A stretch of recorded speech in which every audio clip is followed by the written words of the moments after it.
Hujambo na warigani mtazamaji wa The Rain Media.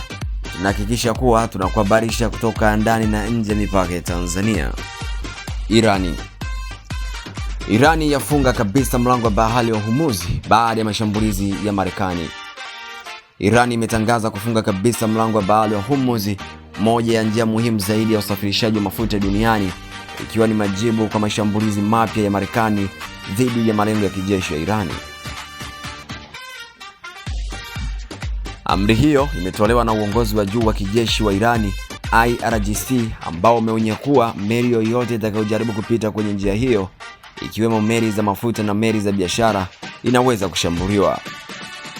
Hatua hii ni ongezeko kubwa la mvutano kati ya Teherani na Washington, kwa sababu mlango wa bahari wa Hormuz hutumiwa na sehemu kubwa ya mafuta kwenda masoko ya Asia, Ulaya na maeneo mengine duniani. Baada ya tangazo hilo, bei ya mafuta ilipanda kwa muda, huku Brent crude ikifika karibia dola 93 kwa pipa na WTI ikipanda hadi karibu dola 90, kabla ya masoko kutulia kidogo, wakati wafanyabiashara wakijaribu kupima kama kufunguliwa huko kutatekelezwa kikamilifu au kubaki kama tishio la kijeshi duniani. Endelea kubaki nasi The Rain Media kwa taarifa mbalimbali za kimataifa.